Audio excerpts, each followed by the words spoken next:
Hi, I'm Nick Palmisciano. And I'm Matt Finney. And this is the Bad News Network. I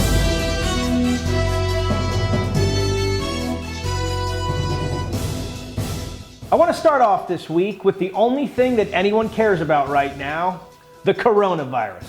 All of my social media feeds are covered with two types of people. First, people that think the end of the world is coming and want to buy every roll of toilet paper that has ever been rolled. Second, people who think this is no big deal and want to make fun of everyone else for freaking out. So what's the reality?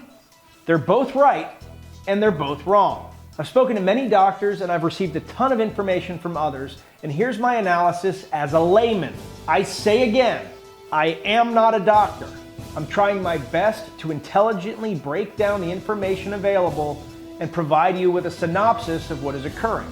Infectious disease doctors, by all means, add to this in the comment section. Non-infectious disease doctors. First, the scary parts. The argument floating around that the flu has killed more people and therefore is more dangerous is really stupid, and it's in bad faith, and people should stop repeating it. Here's why. First, we have no herd immunity to this disease because it's brand new, which means that it can spread like wildfire and our bodies have nothing prepared to fight it.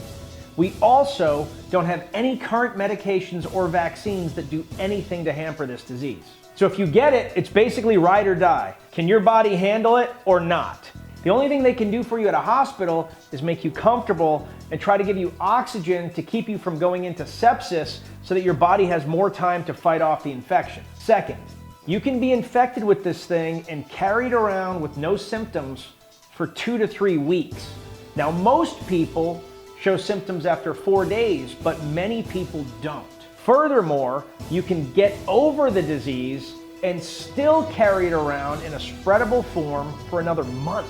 Third, depending on whose numbers you believe, this thing is anywhere from 3 times to 21 times more deadly than the flu. So if you think about it, right now there are tons and tons of people walking around with the virus that are spreading it to other people that have no idea that they have the virus. Then those people are going to walk around having no idea they have the virus and spread it to other people. And that's how you get that exponential growth. This exponential growth curve has shown itself in almost every country where the virus has fallen, and there's really no reason to think it won't be the same in the United States. In fact, most experts believe that by the time this whole thing is over, 40 to 70% of the entire United States will have this virus, even though many won't even know they carried it. So here's the data that we have so far, and I understand this is a moving scale. We're getting new information all of the time, and it hasn't been around long enough to really have a long tail look at its effects. 81% of all people who get it just have mild symptoms similar to like a common cold. 14% are severe cases where people have blood oxygen levels below 93% and have to be in the hospital for monitoring. 5% are critical cases that involve ventilators or other care, and 2.3% have died. But there's a lot of ways to slice and dice that data that give us a different look. In places that have their shit together, like South Korea and Taiwan, the death rate is less than 0.5%. If you look at places that ignored the disease and kind of walked around with a devil-may-care attitude or were simply ignorant to it, that same death rate jumps to about 4%. Why the difference? There are only so many hospital beds and there are only so many ventilators. At this point, it's not about stopping the disease. We're not going to stop it. It's everywhere. It's about slowing it down so that we don't exceed hospital capacity. If people are careful and we all get sick slow and at a steady rate, then we're all going to get premium care in hospitals if it gets that bad for us. With premium care, this is very comparable to the flu in terms of bad outcomes. If we tough guy this thing and pretend it's no big deal, it's not going to get me, it's not going to affect me, and we just kind of keep on living life the way we always have, this could get real bad real fast. What do I mean by real bad real fast? Well, if you take a look at Italy, where people have ignored this for a while, they're essentially in a situation where they have to make wartime triage decisions about who's going to live and who's going to die. Why? If they only have one ventilator and there's 3 patients and they look at them and say, who has the best chance of surviving, that's the person they're going to put on the vent. We do not want to be in that situation, and that's why we need to pay attention. I know all of that is scary, but here's a little droplet of good news. Kids are essentially immune to this thing.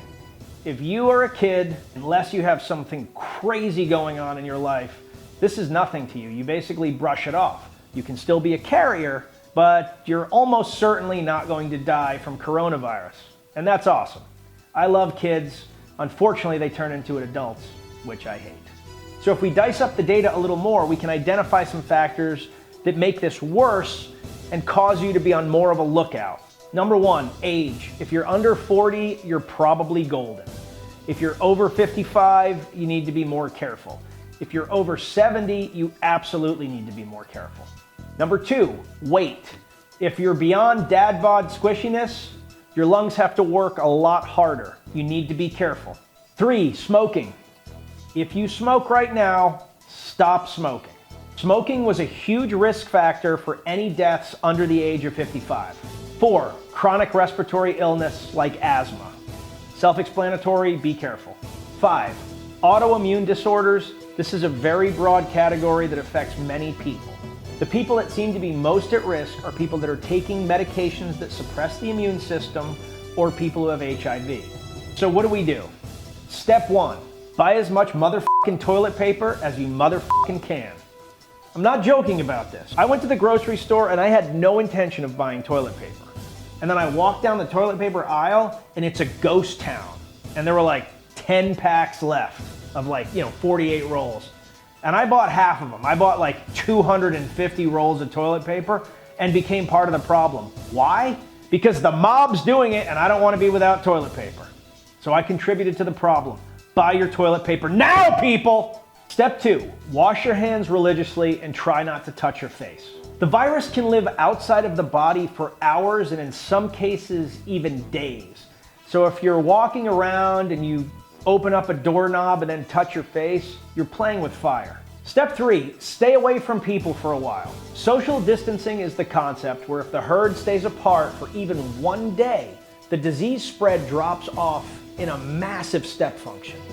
So if we can do that for a week, 2 weeks, a month, there's a very good chance that this disease is going to get under control quickly. So what does it all mean? This isn't panic mode. The world is not going to end. Most of you out there will remain largely unaffected. But pretending this thing isn't a threat and walking around like it's no big deal is foolhardy braggadocio, and it's not going to help anyone. Here at BNN, we're going to keep pumping out the news, but we're also going to let anybody that wants to work from home work from home. I'm also going to go out of my way personally to buy local during this period of time because, let's be honest, Amazon and Walmart are going to weather this storm just fine. But those local businesses really can't go a month or two with massively reduced sales. Think about doing the same to help your community. So now to the politics of the coronavirus. And yes, it's sad that we have to say that, but this shit's getting weird. First, on the domestic side, has the Trump administration done a good job of preparing for this? No, they have not. It's actually been a garbage job. Trump administration didn't think this was a big deal, didn't order tests, didn't educate the population, and now we're in crisis mode. I have stated repeatedly for over a year that I believe President Trump is going to get reelected. Now, for the first time, I'm not so sure. If we end up losing a lot of American life over this thing, and the people credit that to President Trump's slow reaction to moving on this virus, that could cost him the election. The administration also hasn't done a lot in the last week to help themselves, originally turning down the concept of paying for tests or providing care for those that didn't have insurance, which is absolutely critical everywhere else in the world where there's been success in stopping this thing. How the hell does every other country in the world have drive-through testing sites and we don't? Here's the answer. We simply don't have the resources. We don't have the test kits. We haven't planned for any of this stuff. Come on, guys. It took Congressman Katie Porter badgering the chairman of the CDC on national television relentlessly and not letting him get off the hook to agree to pay for tests if people didn't have insurance to ensure that all Americans got tested. Like, this is insane. And if you watched it, he tried to get away every way he possibly could. We're going to look into it. We're going to do everything we can, blah, blah, blah. Like, he alone had the power to say, like, yeah, we're going to back this. We're going to make sure everybody gets tested no matter what. She did not let him get away with it. He said yes. Whether or not that comes to fruition we're still waiting on, but right now it looks like the president is moving in the right direction on that. But again, what the fuck? Some of you already chimed in on social and said, all of this criticism about President Trump isn't warranted. He moved aggressively after only 70 US deaths compared to President Obama not moving aggressively until there were 1,000 deaths. So let me respond to that. He did a shitty job as well. Private industry has stepped up, however. Universities all over the country are donating their labs for testing. Hospitals have begun making their own tests because there are none available. And in a very cool and very smart move, today the Jack Ma Foundation, in association with the Alibaba Foundation, have gifted 500,000 coronavirus test kits and 1 million masks to the United States. Essentially, they planned for what we weren't planning for. Props to these businesses with a conscience for stepping up. While the president started off doing a pretty crappy job on this, he has definitely stepped up in the last 48 hours. Today, he declared a state of emergency invoking the Stafford Act, which essentially allows him to spend up to about $50 billion without having to deal with Congress, which we all know is a total shit show. He also agreed to share data and research with scientists and world leaders all across the globe in order to solve this problem as quickly as possible. Here's to hoping his new aggressive moves gain us some ground. As for Congress, they cannot pass a bill to save their lives. Cannot do it. The House passed a bill that on the face of it seemed totally reasonable. It called for extended paid sick leave, testing for anybody that wants it, extended unemployment insurance, and an increase in food services for people that need food. The bill quickly got rejected by Republicans, however, for a variety of reasons, mostly involving pork and how it's funded.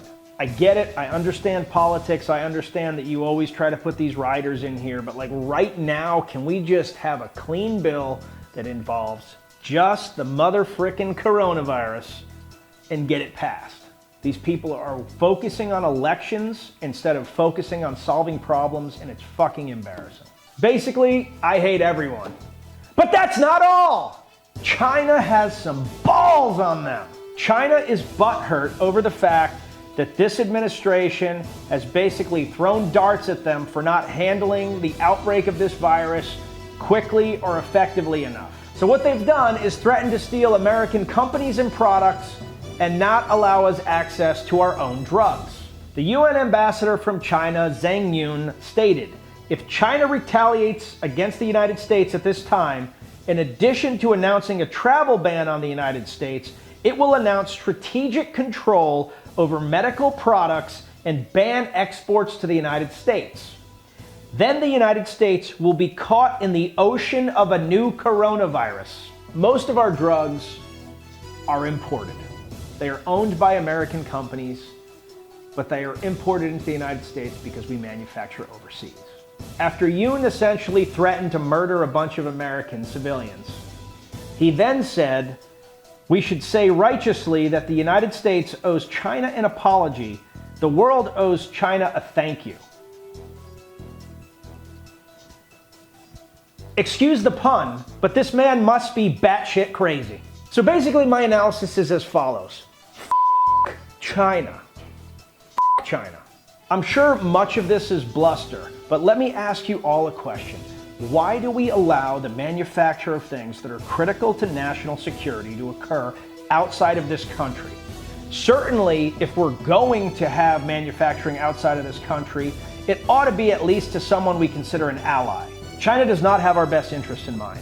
They steal our technology, they promote trade policy that hurts us, and they have a long-term strategic plan to become the world's hegemon. We need to aggressively move critical manufacturing needs back to the United States. Want to make t-shirts in China? Cool. Want to make toys in China? Cool. But do you want to make critical medical supplies or critical strategic electronics in China? That's stupid. It's just dumb. I understand the need to save money for business, but this is not in the best interest of the nation, and we need to make that change. And the last piece of the coronavirus news, Tom Hanks and his wife Rita Wilson have been diagnosed with the coronavirus. However, they are both fine because the power of Hanks compelled the virus to die. We now go live to Tom Hunt for his favorite parts of the president's national emergency address. Thanks, Matt. Now I will act out my favorite parts of the Trump address. I am here to declare a national emergency. National emergency. Those are two very big words. No, I don't take any responsibility at all for any of these actions. As you know, Europe is in a hot spot. Thank God we closed all of our contact with Europe. Call it luck, call it talent, but we saw that coming and we took care of it. Thanks, Tom. Impeccable. The U.S. withdrawal of troops in Afghanistan in 18 months is looking a lot more dire as the Taliban continue to attack Afghanistan security forces. Additionally, Iranian proxy groups continue to attack U.S. and coalition forces, the most recent attack killing 2 American soldiers and 1 soldier from the U.K. In response, the U.S. bombed 5 sites housing arsenals that were used by these Iranian proxies. In addition, Marine General Kenneth McKenzie said that 2 carriers will also be remaining in the Middle East. He stated that with the COVID-19 outbreak in Iran, some of the more radical proponents of the government would push for an outward aggression towards uniting the country behind a common enemy. In other words, no surprise and business as usual. In more useless government antics, a bill has been proposed to bring yoga back to Alabama public schools. Jeremy Gray proposed the bill that will lift the yoga ban after more than 30 years. The ban occurred when officials saw that yoga originates from the Hindu religion and took that as teaching Hindu religion in public schools. The people of Alabama decided that they would rather deprive their kids of physical exercise than turn them into smelly, stupid hippies. The return of yoga doesn't come without restrictions, however. The class will only be offered as an elective. All the yoga terms will be translated into English, and using the word namaste is strictly prohibited. This quickly turned into a hot yoga headline where yogis everywhere chanted that the word namaste doesn't mean anything other than I bow to you or the light in me sees the light in you. When it comes to defending their exercise, yogis aren't afraid to get down, dog. On the whole, the yoga community has adamantly stated that their fitness routines are not a religion, unlike CrossFit. Harvey Weinstein was sentenced to 23 years of hard time this week for being a rapist. All 6 women who testified against him during the trial sat together as he was told that he was guilty and told to register as a sex offender. Upon his sentencing, the women who had come forward to put him behind bars left the courtroom to applause from everyone else in there. The group, known as the Silence Breakers, stated afterwards that the only legacy that he will now leave is that he was a rapist who went to jail. Hours after his conviction, he was taken to Bellevue Hospital in Manhattan with chest pains. He then underwent heart surgery immediately after his conviction. Weinstein's attorneys will be filing an appeal in the immediate future, as all rich people do. Although his sentence is 23 years, given the fact that he's a 67-year-old man in failing health, many believe this to be a life sentence. And just in case we have to say it, Harvey Weinstein didn't kill himself. On Tuesday, the Arizona House of Representatives passed a controversial bill. The bill aims to ban transgender girls from competing in girls' school sports all the way through college. The Democrats have deemed this unnecessary and transphobic, and have said that this would leave them open and vulnerable to bullying attacks. Republicans have stated that this bill is just a matter of fairness. Representative Nancy Bartow, who introduced the bill, said that females should not be forced to compete against biological males who have an inherent physiological advantage. When allowed, it discourages females from competing in female sports and also takes away opportunities that they might have, whether educational or financial. I do believe that to be true, but I think it's extremely important the way these bills are written and how it's carried out. If this bill goes into law, it would require females to have to prove their gender with a doctor's note. Essentially, any female student could accuse another female student of competing under the wrong gender, and then that female student would have to prove her gender through the doctor's note to the rest of the administration. This, in my opinion, seems really hard to police. I wonder if there's a time in everyone's lives where people are really mean to each other and make up false rumors about each other to cause drama. Right, that's high school. An Israeli man named Yonatan Azarib was stabbed multiple times in Israel this week. The Palestinian assailant had followed Azarib, who was collecting money for a charity in the marketplace. At one point, Azarib managed to break away from the attack and flee the store. But did he quit? Hell no! That man had chutzpah. Azarib pulled the knife out of his own neck, went back into the store, and stabbed the dude that stabbed him. This is like in the superhero movies where they blast the bad guy and he like explodes, and then it's like, and he's like completely ready to go again, and you're like, oh crap. In retrospect, this was a poor mistake. It's the same thing, but he wasn't a superhero. He was just a really angry Israeli. Anyway, he goes off to the hospital and he's fine. Homeboy that started the whole thing is dead. Yonatan was quoted as saying, "My charity work has taught me one great lesson. It is better to give than to receive." This week, Carlos Cordero, the president of U.S. Soccer, stepped down amidst using some not-so-choice language in regards to the U.S. national women's team. In a legal document he released Monday, Cordero stated that the U.S. men's team carried more responsibilities than the women's team, and it also took more skill to play at their level. So if you want a blueprint on how to lose your job in 2020, this guy's got you covered. And in a fun twist of irony, Carlos Cordero is being replaced by a woman. Presidential candidate and frontrunner Joe Biden was approached by a factory worker for his stance on the Second Amendment. Biden told him that he was full of shit, asked him if he wanted to step outside, and told him he didn't need 100 rounds for his AR-14. So American politics is pretty much going as you would expect. We go now to a clip of Joe Biden's confrontation. It's called a magazine. Hello? No, in this situation, it's actually a clip, not a magazine. You know nothing.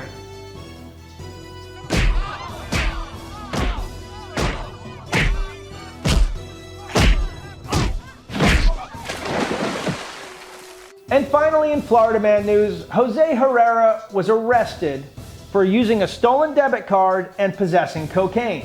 This might sound like just your everyday Florida person, but keep listening. This story's about to get a lot more Florida. When the police went to arrest Herrera, he decided the best way to fight this off was to eat the stolen debit card. Since it's, a plastic debit card, Herrera wasn't able to get it all down in one bite, so the police were able to remove pieces of it from his mouth.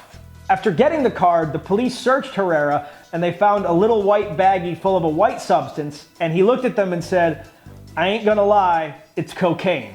I guess after the defeat of not being able to eat the debit card, he just said, f it, I'm gonna give in to the police. Herrera did have one thing right though. Where do you go when you have a dead person's debit card and a bag full of cocaine? Where else but the happiest place on earth? Disney World. Herrera was arrested at Disney Springs and Walt Disney World after buying $400 worth of gift cards with a dead man's credit card. That's a pretty ballsy move, but if you're gonna go out, I've always said it's best to go out with 200 people waiting in line for a Mickey Mouse pretzel, all screaming at each other while the police scream at you. And with that, I'm Nick Palmisano. And I'm Matt Finney. And this is the Bad News Network. Our news is at least as bad as the news you're getting already, and just remember, the safest thing you can do is to act like I already do. Hate people and stay away from them. Also, wash your hands. And shop at rangerup.com to keep this great news going using the code BNN for 25% off. Have a great week, people. Try not to corona yourselves.